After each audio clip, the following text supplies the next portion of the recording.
Graça e paz da parte de Deus, nosso Pai, de nosso Senhor, Salvador Jesus Cristo. Fui levar o carro da minha esposa para fazer uns reajustes e eu estava inquieto lá na oficina e pedindo ao Senhor.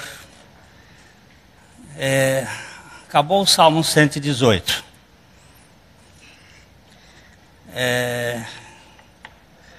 Meu coração está sem nada.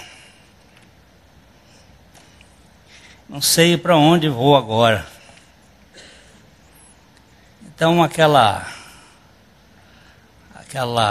ponta da agulha que mostra para o norte, para o ponto magnético.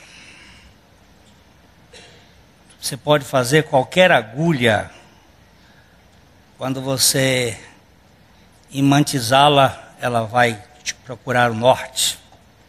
Ela fez assim, tchum, por Salmo 110. Então abra no Salmo 110, que ela fez zum. Lá dentro da oficina, eu estava com um iPad e eu abri no Salmo 110. E o Senhor falou ao meu coração. Como é que Deus fala? Ele fala de muitas maneiras, mas nos últimos tempos Ele nos falou pelo Filho. Toda a linguagem de Deus hoje está focalizada no Filho. Mas foi muito interessante que ele falou assim, de modo muito gostoso: você só tem um assunto.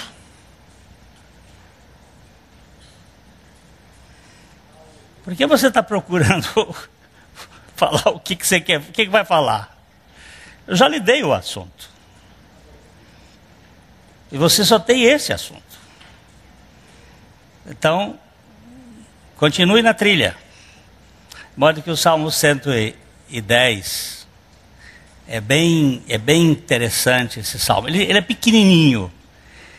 Ele tem 7 versículos só. Mas talvez seja o mais grande salmo da Bíblia. Porque na verdade esse salmo trata de Jesus Cristo em toda a sua essência. Então nós vamos abrir aí as nossas Bíblias e também o nosso sistema. Eu vou só fazer uma pergunta ao Isaac. Duas coisas. É possível eu depois aqui pelo iPad fazer uma conexão com esse sistema para apresentar daqui? Se é isso aí a longo prazo é possível, eu não sei. Porque eu tenho tantas versões interessantes que que ajudam a compreensão. E às vezes a gente fica só numa versão, então dá um pouquinho de... Não sei se pode fazer um negócio assim. Tecnologia é tão impressionante, quem sabe... Eu estou botando em público para você, para quem sabe a coisa rodar aí, né? O Carlão já fez sinal lá que é possível, né? Então, vamos lá. Deixa eu marcar aqui o tempo, time.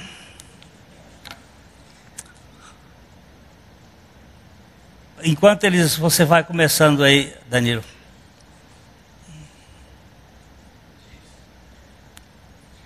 Disse, tem que ter fogo na lareira. Alô. Disse o Senhor ao meu Senhor: assenta-te à minha direita, até que eu ponha os teus inimigos debaixo dos teus pés. Pode continuar. O Senhor enviará de Sião o cetro do seu poder, dizendo: domina entre os teus inimigos. apresentar-se-á voluntariamente o teu povo, no dia do teu poder, com santos ornamentos, como orvalho emergindo da aurora, serão os teus jovens. O Senhor jurou e não se arrependerá. Tu és sacerdote para sempre, segundo a ordem de Melquisedeque. O Senhor, à tua direita, no dia da sua ira, esmagará os reis. Ele julga entre as nações, enche-as de cadáveres, esmagará cabeças por toda a terra. De caminho, bebe na torrente e passa de cabeça erguida. Nós vamos dar uma passada rapidinho assim, só para dar uma olhada na fachada do pano de fundo. Então vamos voltar para o primeiro versículo. Rapidinho. Primeiro versículo. Disse este Senhor com todas as letras maiúsculas. Lembram-se? Significa? Com todas as letras maiúsculas. Nesta versão, e acabou a pilha, está acabando. É que nessa versão significa Javé. Yehie. Cadê o professor de hebraico? Não está aqui, está com as crianças. Jeová. Eu sou. É o nome que ele se manifestou a Moisés lá no Egito. É o que eles chamam de tetragrama sagrado. Tetra é 4. Lembra daquela chave? Tetra, que tem 4 faces. E esse nome tem 4 letras. E essas letras são chamadas de sagradas. Que o judeu, quando escrevia, queimava a pena. E não pronunciava esse nome. Disse o Senhor ao meu Senhor. Agora o Senhor ali aparece com letra minúscula. Não é o mesmo Senhor, Senhor. Esse Senhor com letra minúscula é Adová. Não é Adonai. Esse Senhor com letra minúscula aqui é o Senhor dos senhores. Aquele que se encarnou. Disse Javé ao Senhor encarnado. Aquele que veio para ser Senhor dos vivos e dos mortos. Assenta-te à minha direita. Nós vamos caminhar aqui por aqui, porque Deus tem muita coisa boa para a gente saber. Até que eu ponha todos os teus inimigos debaixo dos seus pés. Preste atenção. Não são os meus inimigos, são os inimigos dele. Eu tenho alguns inimigos que ele também venceu, mas estes aqui são os inimigos dele. Passando para o verso 2. Então Javé, o Senhor, enviará de Sião. Ó, esse nome Sião está ligado a Davi e a sua casa, o seu reino, o reino davídico. Sião, Moriá e Monte das Oliveiras são 3 montes tipológicos na revelação de Deus no Antigo Testamento. Sião é a casa onde estava, o monte onde estava a casa de Davi e estava a tenda, o tabernáculo de Davi. E o tabernáculo de Davi, isso é só passando porque a gente vai caminhar muito tempo aqui. E o tabernáculo de Davi é diferente do tabernáculo de Moisés. O tabernáculo de Moisés era dividido em 3 partes e era fechado. O tabernáculo de Davi era só uma tenda arredondada com 360 graus aberta onde a arca ficava. Ele está falando deste lugar, o cetro do seu poder, o centro do governo, do seu poder. E aí ele diz, domina entre os teus inimigos. Nós vamos verificar que essa tradução, um pouquinho mais tarde, ela precisa de um ajuste. Mas nós vamos para frente. Verso 3 diz, se apresentar-se-á voluntariamente o teu povo no dia do teu poder. Não do nosso poder, do poder dele. E foi o dia mais poderoso na face da terra, quando ele esteve no final do Moriá, morrendo a morte mais terrível, porém manifestando o maior poder de Deus. O maior poder de Deus não foi manifestado quando ele criou o universo. Foi quando ele me salvou. Aí está o grande dia do seu poder. E com santos ornamentos, como o orvalho emergido da aurora, serão os teus jovens. Eu vou deixar isso para depois a gente ver que tem coisas aqui que tem tesouros maravilhosos. A madrugada da ressurreição, o bafo da novidade, da juventude que está ali no... O verso 4 diz, o Senhor jurou, e ele nunca se arrependeu. Tu és, está falando para o outro Senhor, Javé falando para Adová.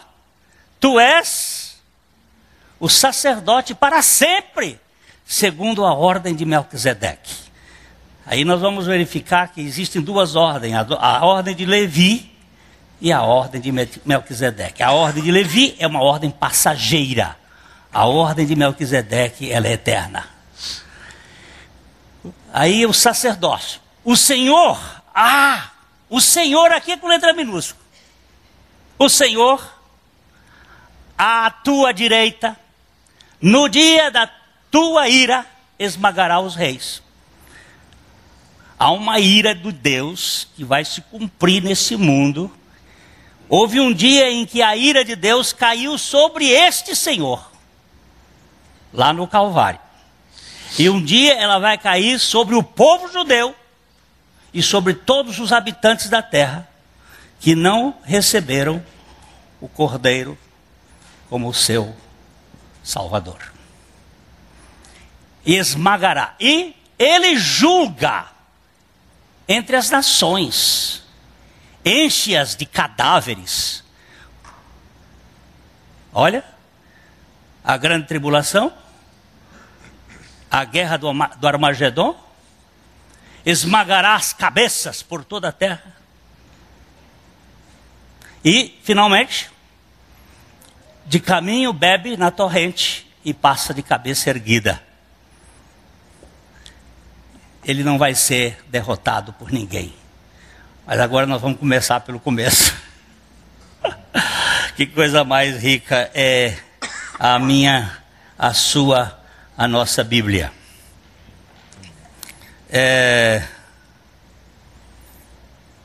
Depois de nós fazermos essa andança festiva, cheia de graça pelo Salmo 118, salmo essencialmente messiânico. Um salmo messiânico é um salmo tipológico, que fala do antítipo. Antítipo é aquilo que vem antes do tipo, que é Cristo, a realidade espiritual. E vendo a sublimidade da pessoa e da sua obra. E é bom a gente continuar vendo apenas Cristo, pois esse é o objetivo primordial das Escrituras. Eu quero só fazer uma observação. Quando você pegar a sua Bíblia, seja na forma que ela estiver em papel, em mídia, você pegar a sua Bíblia, abra em qualquer lugar e tente fazer uma oração assim: Espírito Divino, Tu que és o advogado de Jesus, Ele é meu advogado. Jesus é meu advogado. E o Espírito Santo é o advogado de Jesus. Jesus advoga a minha causa como pecador. E o Espírito Santo advoga a causa de Jesus para revelar Jesus a mim. Vem revelar o meu advogado, porque eu preciso conhecê-lo. Eu preciso conhecer a grandeza do meu Salvador, que é inesgotável. Ó, a profundidade da ciência, tanto da sabedoria como do conhecimento de Deus, como inescrutável. Pronto, só essa palavra aí já deu disso tudo. Inescrutável, que você não pode escrutar, perscrutar, examinar, concluir. É impossível. Então, nós estamos aqui diante desta riqueza. Nós precisamos examinar a grandeza das Escrituras à luz da pessoa de Jesus Cristo. Vamos dar uma olhadinha rápida aí, em João 5, 39. Nós vamos lê-lo. João 5, 39. Ó,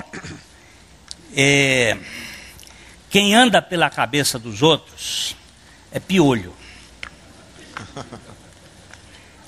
E nós precisamos andar pela cabeça do Espírito Santo. Porque essa é uma cabeça universal de revelação. Estes homens que escreveram as Escrituras, eles não escreveram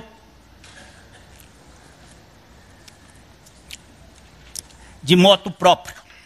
Naquele tempo a moto era alugada, não era emprestada.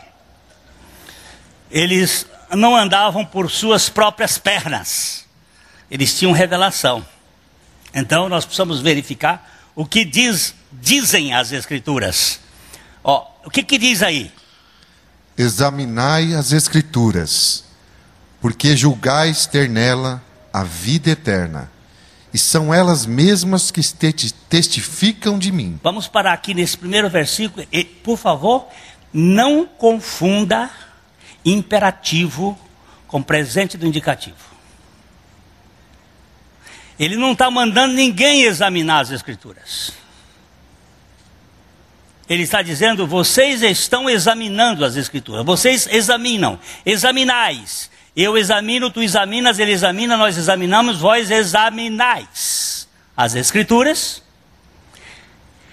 julgando, caçando, buscando nelas encontrar vida eterna. E são elas mesmas que falam, testificam, falam, declaram, proclamam a mim. De que as Escrituras falam?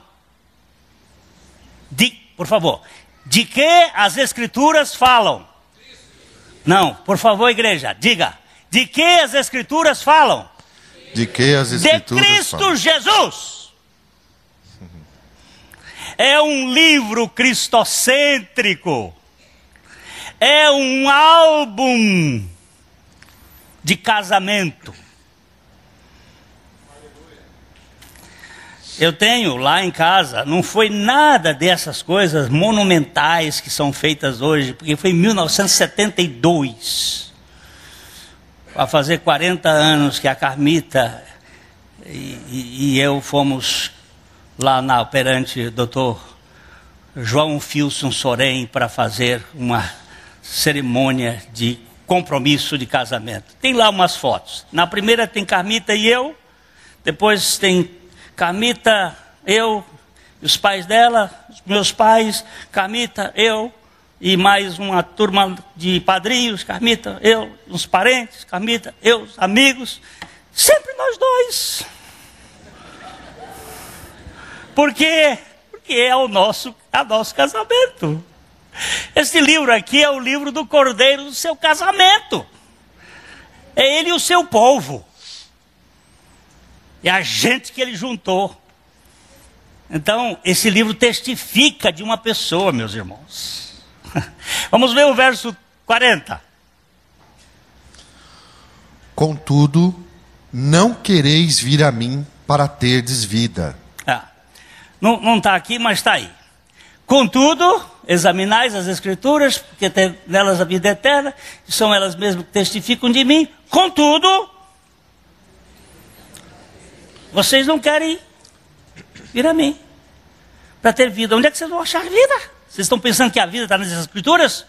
Não, a vida está em mim. Acharam, contudo. Acharam.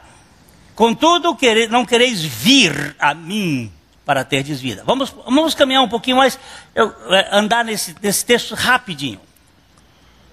Verso 41. Eu não aceito glória que vem dos homens. Puxa. Sabe por que eles não querem?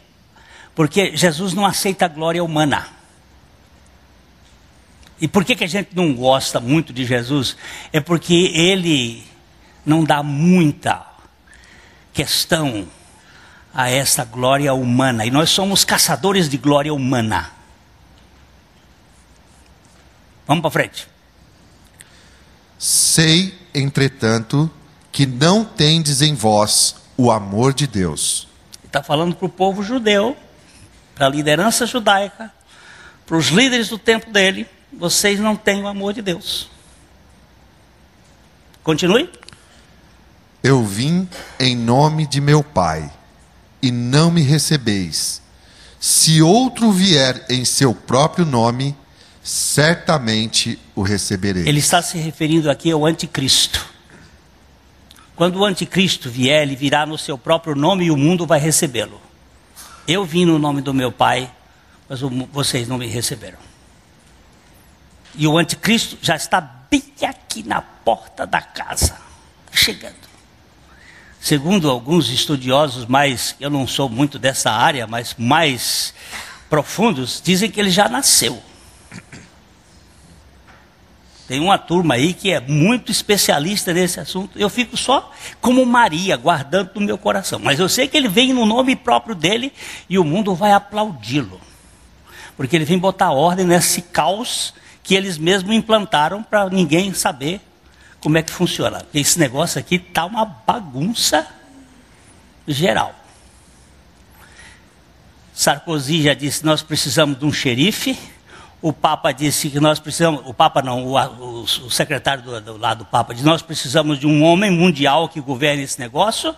E a turma está pedindo, por favor, chega aí um capitão da guarda para poder botar ordem nessa casa aqui. Isso aqui virou a casa da mãe Joana.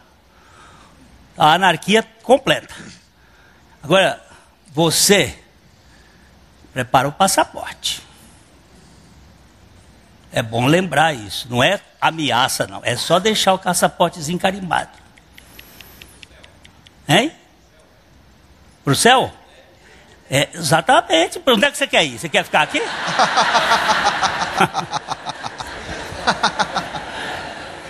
Essa foi boa.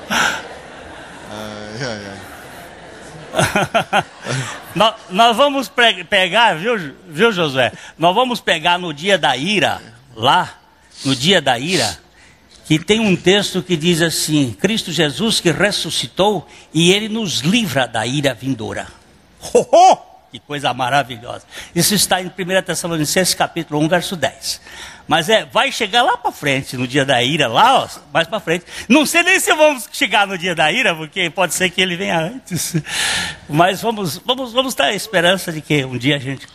Como podeis crer, vós os que aceitais glórias um dos outros, e contudo não procurais a glória que vem do Deus único? Eu vou contar uma história. Hoje de manhã nós falamos que a única condição que a pessoa tem para entrar na festa é ser indigno, segundo o estudo que foi feito hoje pela manhã.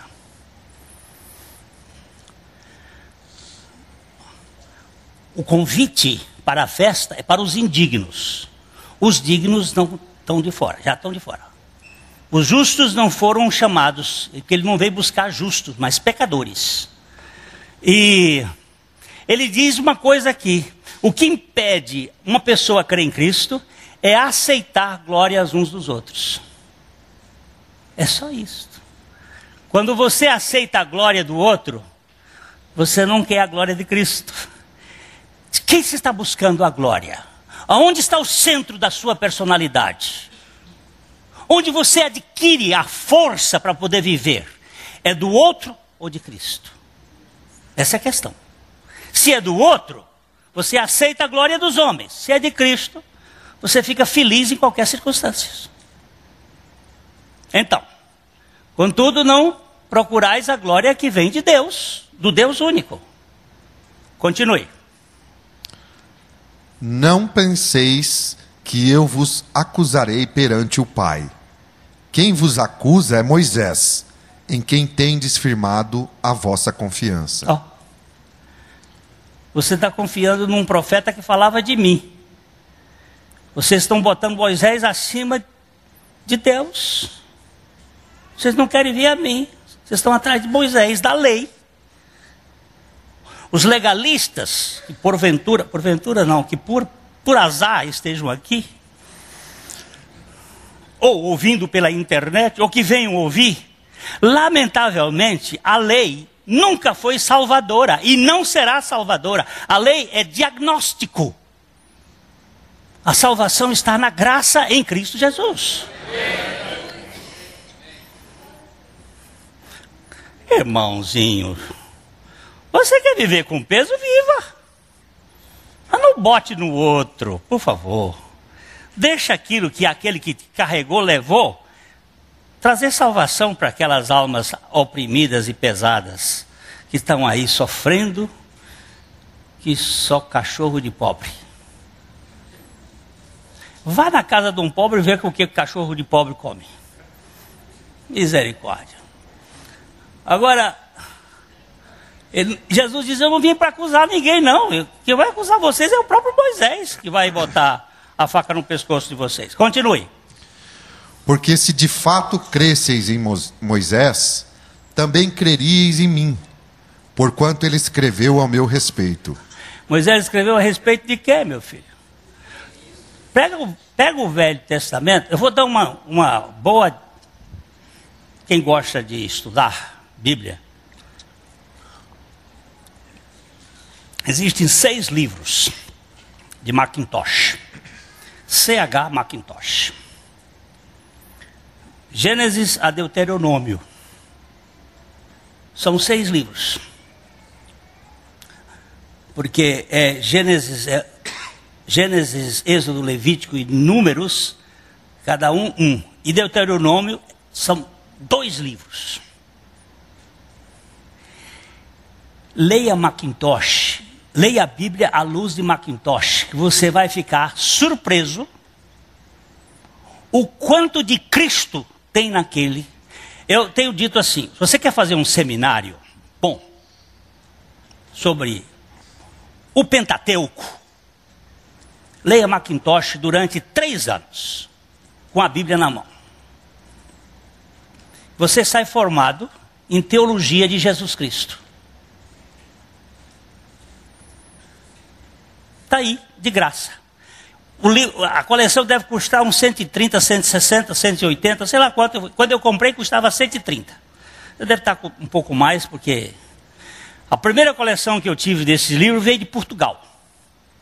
Agora já foi publicada no Brasil por uns irmãos aqui do estado de São Paulo, com capa dura, tudo bonitinho. É um belíssimo seminário, com o Espírito Santo nas costas de vocês.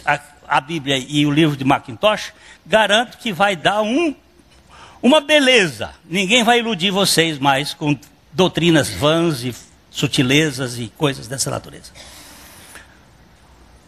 E é de graça, viu? A orientação aqui. Verso... Se, porém, não credes nos seus escritos, como crereis nas minhas palavras? Tá certo? Pois ele fala de mim. Se vocês não creem nos escritos, eles também não criam Moisés. Se vocês crescem em Moisés, vocês não creem em mim. O que Moisés falou foi de mim.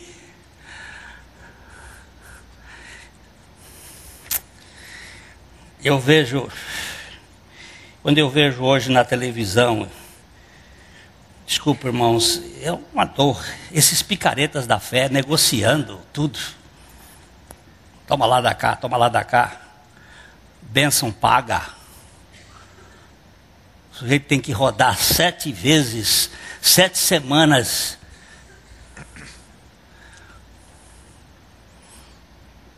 Eu não vou perdoar, não vou citar nome de ninguém, não, mas não vou perdoar essas coisas mais não, porque sabe, as pessoas são bobinhas. Ele não sabe discernir entre a mão direita e a mão esquerda. Mas fala do nome de Jesus. Olha, Jesus disse assim, muitos naquele dia vão me dizer assim, Senhor, Senhor, em teu nome. Em teu nome, não fizemos isso, não fizemos aquilo, não fizemos maravilhas, não profetizamos, não pregamos em teu nome. Não foi isso que fizeram. Ele disse, eu nunca, never, nunca conheci vocês. Apartai-vos de mim, vós que praticais a iniquidade. Você acha que é certo um camarada trazer uma BMW, colocar a BMW ali em cima e dizer o seguinte, nós vamos sortear essa BMW para o auditório que vier durante 3 meses em todos os cultos. Vai ter um carimbo. Aqueles que vierem todos os cultos aqui, no final, vamos sortear a BMW. Muito bem. Uhul! A igreja estufou. E tinha um cartão. Tinha culto. Domingo de manhã, domingo de noite, segunda-feira, terça-feira, sei lá quanta feira. E era pá, e pá, e pá. E o povo só dando. Cada vez um arrastão, 153 grandes peixes. Outro arrastão, a rede saía quebrando. E vai, até que encher. Aí no dia, mete a mão no bozó. Quem foi o premiado? Adivinha? O pastor.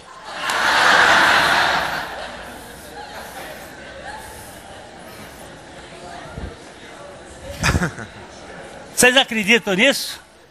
Em São Paulo, capital do estado de São Paulo. Não é no Piauí, meu filho.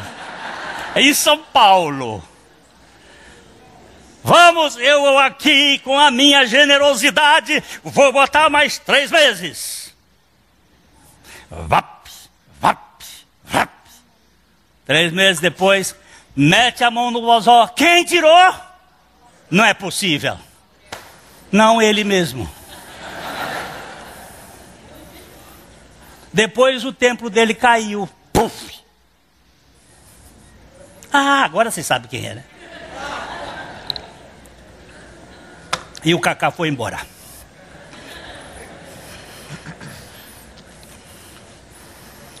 É brincadeira que se faz com o povo de Deus? E quanta gente vai ouvir? Mas não se deve contribuir? Deve-se sim. Voluntariamente, no dia do seu poder. Mas vamos chegar lá. Disse o Senhor, o Eterno, o Javé, ao meu Senhor o vencedor, aquele que venceu os seus inimigos. Assenta-te. Até que eu mesmo ponha todos os teus inimigos debaixo dos teus pés. Jesus fez uma parte, agora o Pai vai fazer outra parte. Já que terminaste a tua missão redentora na terra, ó vencedor dos vencedores, vencendo os teus inimigos totalmente, assenta-te aqui na minha tenda celestial, à minha direita, e eu mesmo, o teu Abba, o teu Pai, o Senhor dos senhores do universo, ponho todos os teus inimigos sobre o domínio dos teus pés. Eu mesmo vou fazer por causa da fidelidade da tua obra. Vamos dar uma olhadinha em 1 Coríntios, capítulo 15, versos 20 a 28, também de passagem. Eu sei que nós não vamos chegar a esse final hoje, não. Impossível. Desse primeiro momentinho de sentar. Mas vamos caminhar um pouquinho. Mas, de fato, Cristo ressuscitou dentre os mortos, sendo ele as primícias dos que dormem. Ó, ele está falando a respeito da ressurreição. Ele falou o que é evangelho, nos versículos 1 a 4 de 1 Coríntios 15, ele fala do que é o evangelho. Irmãos, eu venho vos lembrar o evangelho que vos anunciei, que Cristo morreu, ressuscitou e foi levantado. Foi morto, sepultado e ressuscitou ao terceiro dia. Ele deu a definição do evangelho, da boa notícia. Aí ele diz, vai começar a falar sobre a ressurreição. E se Cristo não ressuscitou, é vã a nossa pregação, é vã a nossa fé, estamos envolvidos em mentira. E essa tem sido a luta do humanismo, tentar provar que Cristo não ressuscitou. E eu quero citar uma frase na página 347 do livro sobre a vida de Cristo, de Renan, o escritor francês, que ele chega a dizer o seguinte... ele está escrevendo um livro, ele ficou 7 anos em Israel pesquisando a vida de Jesus para escrever que Jesus não era Deus, que ele era homem, que ele foi apenas um profeta. Isso aí é fruto do iluminismo. E Renan, quando chega num certo ponto, ele disse, ó Rabino de Nazaré, se tu não és Deus, homem também tu não és. Eu não posso chegar a esta conclusão, porque tu és perfeito. Nenhum homem agiu como tu ages. Não tem jeito. Ele ressuscitou dentre os mortos, sendo a primícia dos que dormem. Vamos para o verso 21. Visto que a morte veio por um homem, também por um homem veio a ressurreição dos mortos. Adão e Cristo. Deus só trata com 2 homens. Adão e Jesus. Adão no jardim do Éden. Jesus na cruz e no jardim da ressurreição. Ou você está em Adão ou você está em Cristo. Se você está em Adão, é uma velha criatura. Se está em Cristo, nova criatura é. E as coisas antigas já passaram. E todas as coisas foram feitas novas em Cristo Jesus. Aleluia. Verso 22. Porque assim como em Adão todos morrem, assim também todos serão vivificados em Cristo. Aí você vai me dizer assim, mas então tem uma salvação universal? Se todos morreram em Adão, todos vão ser vivificados em Cristo? Vamos passar para o verso seguinte. Cada um, porém, por sua própria ordem. Cristo, as primícias, depois, os que são de Cristo, na sua vinda.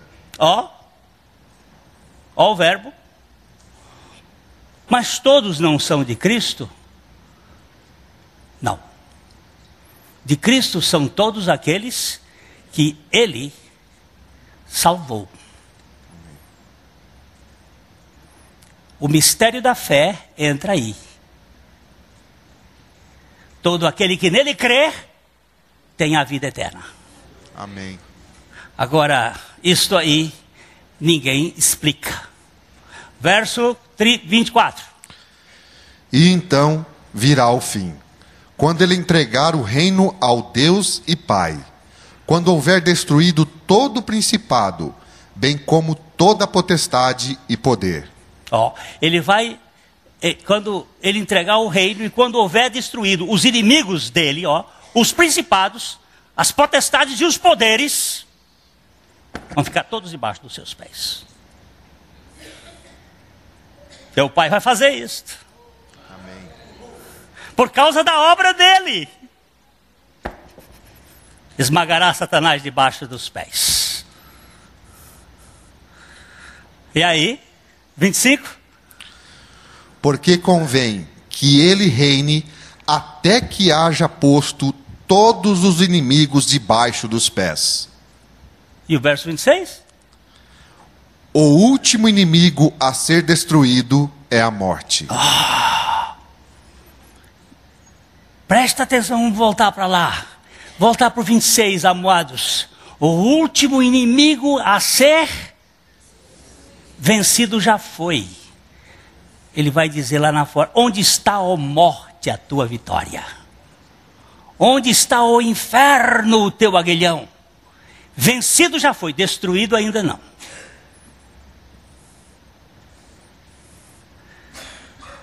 É por isso que no sepultamento de um crente, de um salvo em Jesus Cristo, a gente pode cantar o hino: onde está, ó morte, a tua vitória? Porque cemitério, na verdade, deveria ser chamado de flat. Hotel. Onde os santos dormem até a última trombeta. O toque da última trombeta. Não confunda a última trombeta da vinda de Cristo com a última trombeta do Apocalipse. Ponto. Por que não? Porque são duas trombetas diferentes, são dois toques diferentes.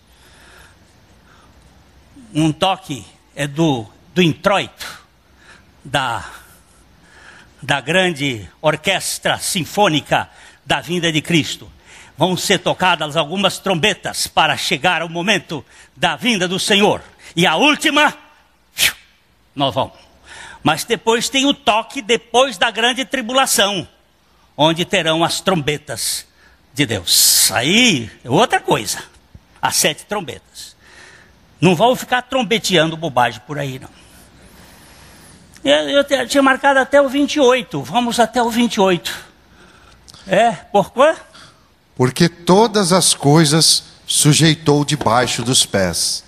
E quando diz que todas as coisas lhe estão sujeitas, certamente exclui aquele que tudo lhe subordinou. Quem é aquele que tudo lhe subordinou? O Pai. E aí o verso 28, terminando. Quando, porém, todas as coisas lhe estiverem sujeitas, então o próprio Filho também se sujeitará àquele que todas as coisas lhe sujeitou, para que Deus seja tudo em todos. A ele se prostrará. Porque você fique sabendo que a segunda pessoa da Trindade Divina modificou-se eternamente. Antes ele era só espírito. Ele hoje é corpo vivificado. Amém. Quando o meu velho professor, Reinaldo Purim, me chamou a atenção para isso, em 1969, dentro do seu gabinete lá no Rio de Janeiro, eu explodi em choro. Doutor Purim, ele disse, nunca mais a pessoa de Jesus Cristo poderá voltar ao que ele era antes da criação do mundo, porque ele hoje é um homem no céu. O Deus que nós temos nos céus é um homem.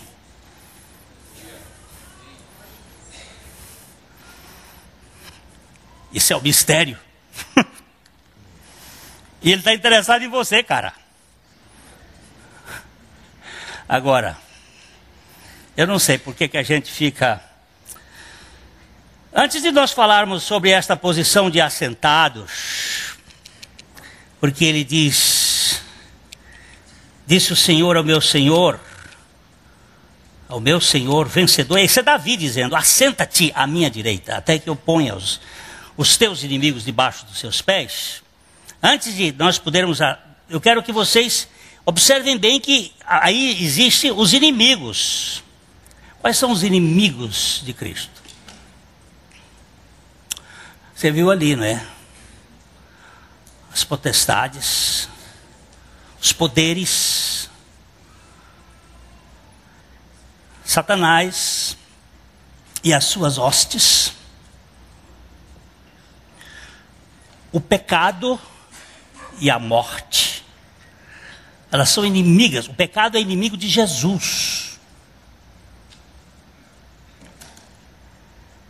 O pecado é a incredulidade. É o inimigo de Jesus.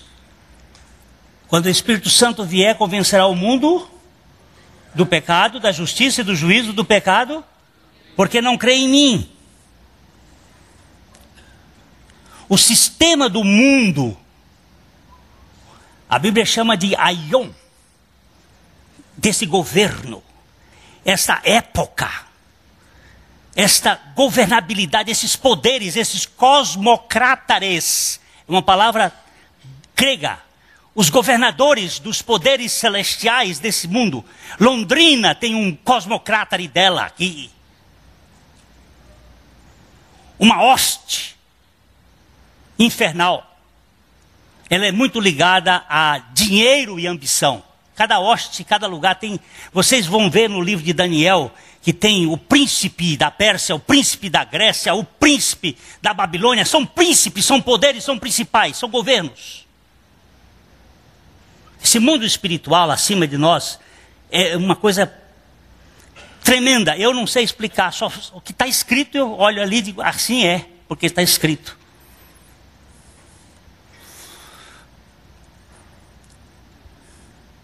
O sistema, a filosofia da religião, os demônios religiosos, eles são capazes de identificar a Jesus. Quando Jesus se aproximava, um demônio disse, tu és o Cristo. Ele cala a boca e sai dele. Porque ele não podia ser anunciado. Mas o demônio já queria anunciá-lo. Você se lembra daquela mulher que Paulo expulsou o espírito maligno dela? Aquela moça? Ele disse, esses são servos do Deus Altíssimo e vos anunciam o caminho da salvação. Que propaganda boa da televisão.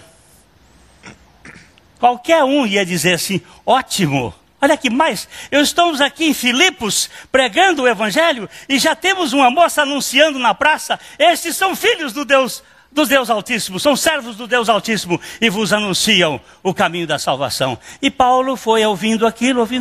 Paulo ficou um dia, depois de muitos dias, diz a Bíblia, depois de muitos dias, ele não percebeu inicialmente, depois de muitos dias ele viu e disse, espírito maligno, saia dela.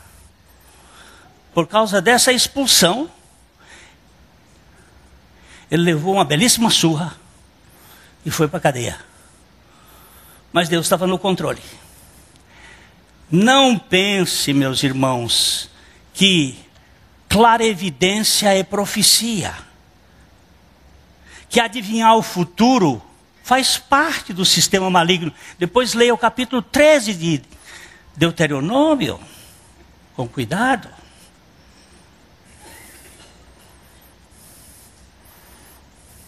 Tem gente que procura irmãs, cuidado com esse canto. Isaías disse, esse povo que vai procurar cordinha para amarrar nos braços e vai buscar irmãs para saber o futuro, são as irmãs. Muito mulher, o demônio já começou a conversar com mulher do Jardim do Éden. E eles têm uma preferência por mulher danada, porque Deus selecionou as mulheres para ser o vaso escolhido por onde ele viria ao mundo. O diabo também escolhe. E aí você vai lá na profetada. E vai. Foi assim que eu ia caindo, aqui em Londrina. Numa casa, perto da casa da Márcia Swenson, onde eu ia orar com uma moça, uma senhora, e a família. Eu chegava lá, me botava, e eu, Senhor, eu te quero muito, eu não tenho essa vida. E aí, um dia, ela falando em línguas e interpretando, disse, meu servo, eu tenho uma grande obra para ti. É sempre uma grande obra. O diabo sempre gosta de botar coisa grande para você ficar impressionado. E Jesus tem uma pequena obra. Ele chama um pequeno rebanho. Eu escolhi esta minha serva para ser seu guia. Naquela hora eu gritei, em nome de Jesus, não. Pronto. E saia. Mentiroso, falso. Em nome de Jesus, não. Um só é o vosso guia, o Cristo. Vai. Você quer ir? Vai. Vai atrás de buscar o futuro. O que vai dar? O que vai dar?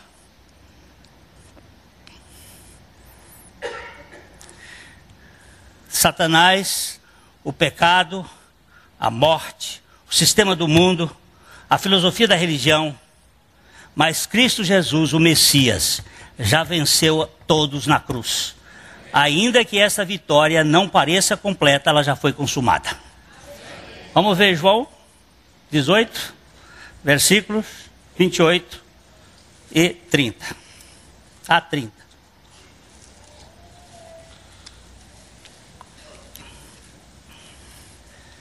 Nós queremos deixar a coisa um pouco mais clara possível, queridos. Eu sei que tem pessoas que preferem fazer... Não trata assim com tanta clareza, não. Deixa a coisa meio confusa.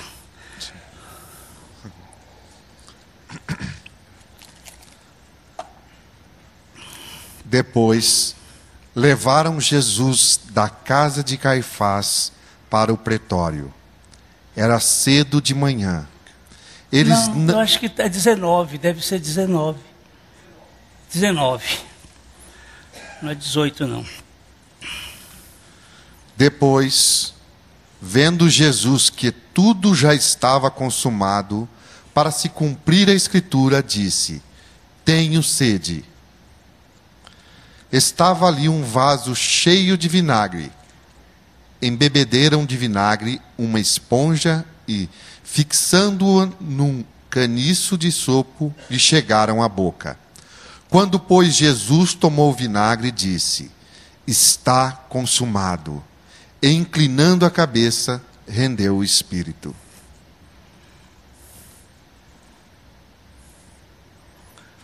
O último gole.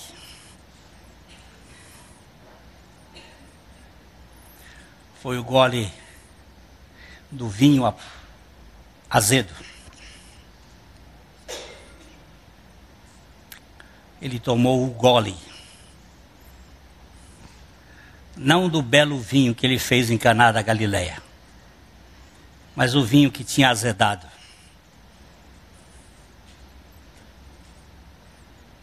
Inclinou a sua cabeça e disse: tudo está consumado. A palavra grega é bonita de dizer, tetelestai. Acabou. Decidido. Vencido. Não tem mais nada o que fazer. Ali naquele momento, trevas profundas, a terra estava escura, terremoto. O sangue dele é derramado da boca do santo Graal, tão propalado, quando a terra rachou e o sangue foi cair em cima da tampa do propiciatório que estava embaixo. Para vocês lerem isto, peguem o livro A Tumba de Adão e vão ver lá, e peguem o site do www.8museum.com. Entre, faça pesquisa, tem em português e tem em inglês. E o mundo não sabe isso porque também não sabe que a arca de Noé já foi descoberta, está no Monte Ararat, e ninguém pode se aproximar do Monte Ararat.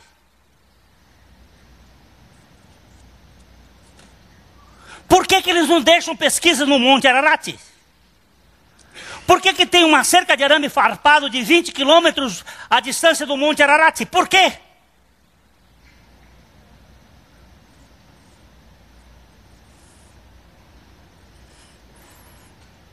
Porque o mundo vive de mentiras. O elo perdido de uma ameba até um peixe, de um peixe até um anfíbio, de um anfíbio até uma ave, de uma ave até um mamífero. Eu quero que você me diga como é que você pode provar isso cientificamente.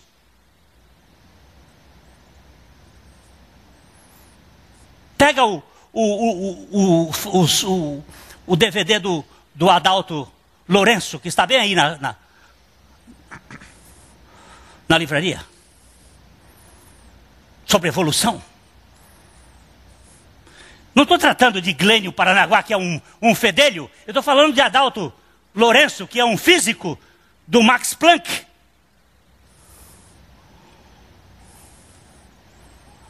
Mas não é Adalto Lourenço. É Francis Collins, do Projeto Genoma. Agora me diga, senhores professores de universidade, como vocês ousam dizer, se não deixam nem pesquisar o Monte Ararat? Por quê? Porque onde tem dúvida, vamos procurar. Por que não deixam? E por que os arqueólogos que descobriram foram mortos? Não me venham com blá blá blá.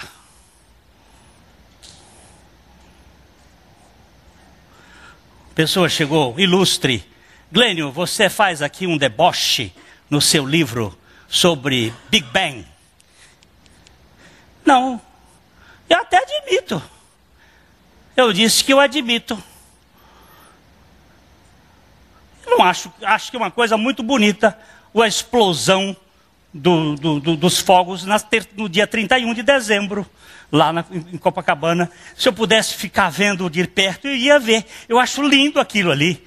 Mas ali, aqueles fogos explodindo, tem inteligência por trás.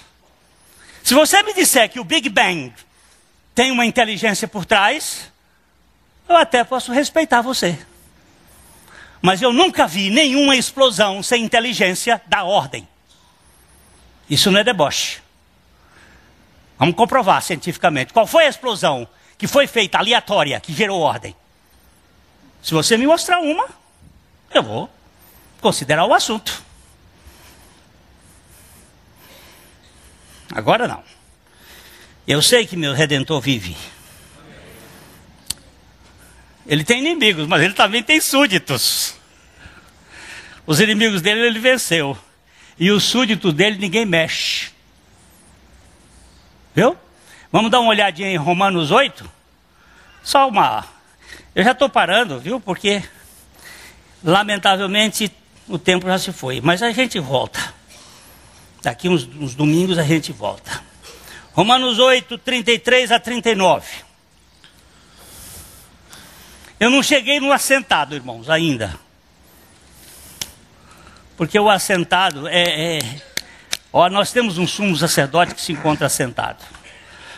Eu estou aqui em pé, vocês estão sentados. Muito bem. E o nosso sumo sacerdote está assentado, porque já acabou a obra. Daqui a pouco eu vou para casa e vou me assentar. Mas quem intentará acusação contra os eleitos de Deus? É Deus quem os justifica. Por favor, presta atenção. Eleitos de Deus. Foi Deus que elegeu em Cristo Jesus as pessoas para serem salvas em Cristo Jesus. E quem são os eleitos? Quem são os eleitos, por favor? Porque aqui uma época, então a gente tem que explicar. Uma época houve uma pregação aqui de um determinado pregador que dizia o seguinte: Deus salva os eleitos. E eu dizia, os eleitos são os salvos. E ele dizia, Deus salva os eleitos. E eu dizia, os eleitos são salvos. Então eu chamei e disse assim, ou você ou eu. Que nós vamos confundir a cabeça desse povo.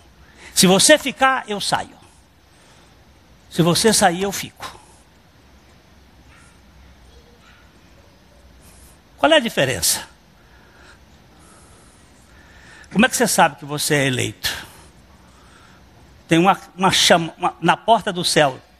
Para mim isso foi muito claro. Muito claro. Na porta do céu, lá em Apocalipse, tem um chamado, vem. Aí você entra. Quando você volta para trás, diz assim, eleito desde a fundação do mundo. Ah, assim eu faço. Assim tá bom. Quando o eleito entra, ele sabe que foi eleito.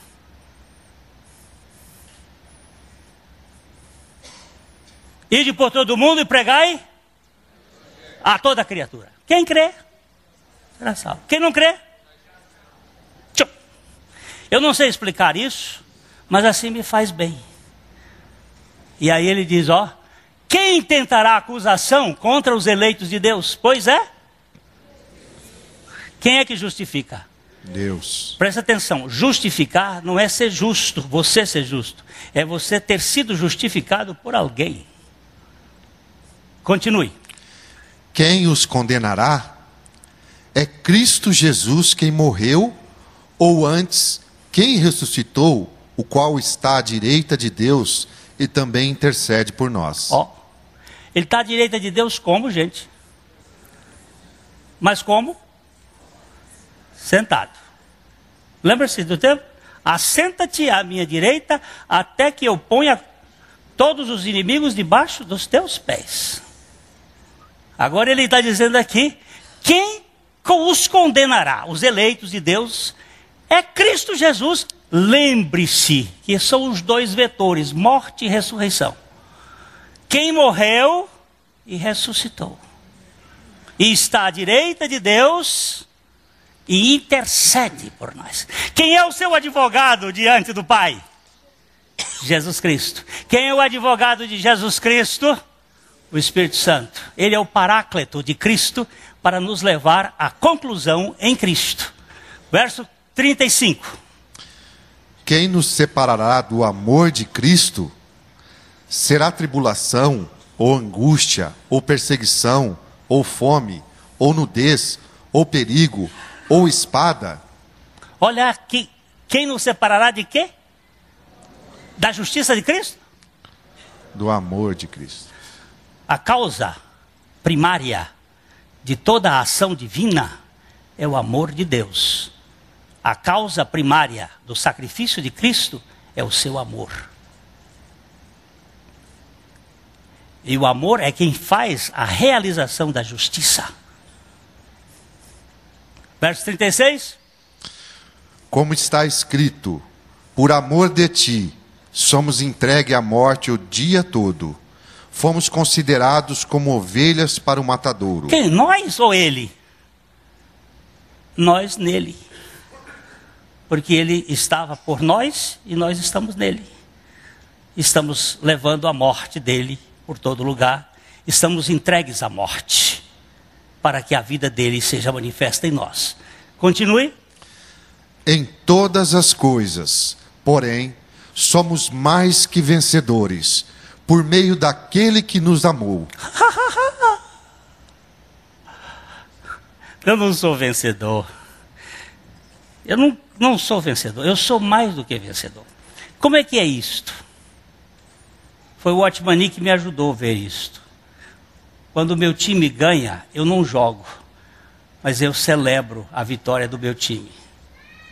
Eu pulo. O meu time foi vencedor e eu fui mais do que vencedor, porque eu não joguei e estou com toda a vitória dele.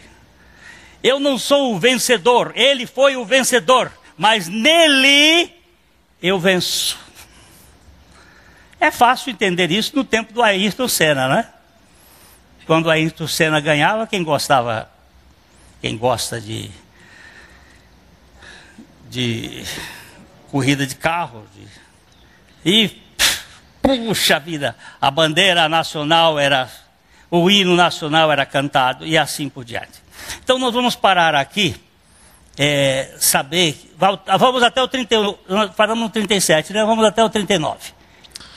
Porque eu estou bem certo de que nem a morte, nem a vida, nem os anjos, nem os principados, nem as coisas do presente, nem do porvir, nem os poderes, nem a altura, nem a profundidade, nem qualquer outra criatura poderá separar-nos do amor de Deus, que está em Cristo Jesus, nosso Senhor.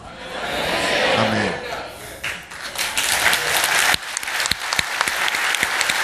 Glória a Deus.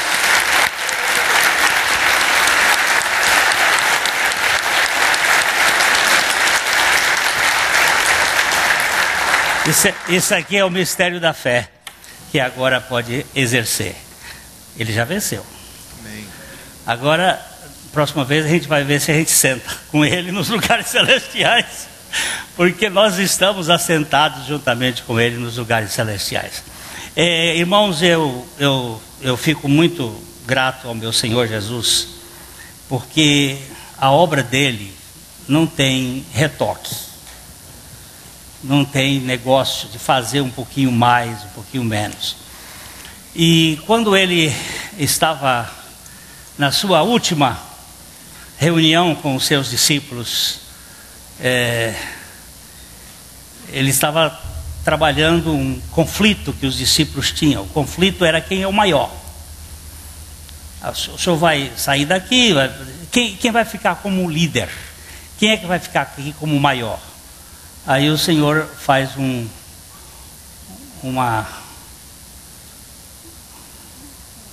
uma expressão de mostrar a grandeza no reino de Deus. Ele tirou a sua túnica sem costura, uma túnica que os rabinos usavam. Ele tirou a túnica e apanhou uma toalha e amarrou na cintura. Isto, ele saiu da posição de rabino e foi para a terceira escala dos escravos. Existiam 3 tipos de escravos. O escravo de primeira ordem, que era o escravo que cuidava da administração, da mordomia. O escravo de segunda ordem, que fazia os serviços. E o escravo de terceira ordem, os lavadores de pé. Então Jesus pegou a toalha e vestiu a toalha do servo dos servos do servo. E abaixou e lavou os pés. E chegou na vez de Pedro, Pedro disse não, porque o problema todo começava com Pedro. Ele queria estar ali no comando. Aí Jesus disse: se eu não lavar os seus pés, você não vai fazer parte do meu grupo. Ele disse: não somente os pés, mas cabeça, corpo e tudo. E Jesus disse: você é sempre exagerado, você já está limpo pela palavra que eu tenho enviado. Agora eu só preciso tirar a poeirinha dos seus pés. E o modelo de Jesus tem que ser lembrado sempre. O grande é o lavador de pé. E o que lava pé é aquele que ama o fracassado, o falido. Não é esse amor para conquistar o coração dele para você, mas para levar o coração de Deus para ele. Mostrar que Deus tem amor por ele. Tocar nele. Então essa lembrança que nós temos que fazer agora do Senhor Jesus. Ele está dizendo para você que ele morreu e ressuscitou. Levou você a morrer e ressuscitar. E a vida dele é a sua vida. Então vai participar dessa ceia aquele que crê. Eu falei hoje de manhã que um irmão me botou uma faca no pescoço. Pode vir os diáconos. Me botou uma faca no pescoço dizendo que nós tínhamos que vigiar as pessoas para ver quem é que pode tomar a ceia ou não.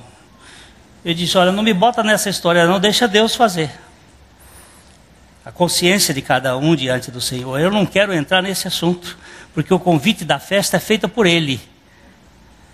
E a pessoa é que deve dizer se ela crê ou não crê, porque é para os que creem. Uma menininha hoje de manhã, depois disse para mim assim: eu tomei a ceia. Eu perguntei para ela: você tomou a ceia por quê? Porque eu creio em Jesus. Eu digo: então tá bom. Eu não sei ainda ter um termômetro de marcar fé. Ainda não vi este. Que a gente bota assim e 36 graus está normal a fé. Ainda não vi. Por exemplo, Nicolau Zinzendorf, que foi um grande avivalista do século XVIII, ele teve a sua fé confirmada em Jesus com 4 anos de idade. Ele creu no Senhor com 4 anos. E João Batista é surpreendentemente mais precoce, porque foi cheio do Espírito Santo da barriga da mãe. Então não me venha com quando é que pode e quando é que não pode. De modo que eu deixo a consciência diante de Deus e é o Deus da graça que vai dizer que você faz parte da família do Senhor. A mensagem que você acabou de assistir faz parte do Ministério de Comunicação Palavra da Cruz. Temos um grande acervo de estudos bíblicos em áudio e vídeo. Distribuímos também, gratuitamente, o jornal mensal Palavra da Cruz. Entre em contato conosco pelo fone fax 0 operadora 43 3322 3037 ou pelo e-mail com@palavradacruz.com.br. Visite-nos também pelo site www.palavradacruz.com.br. Graça e paz.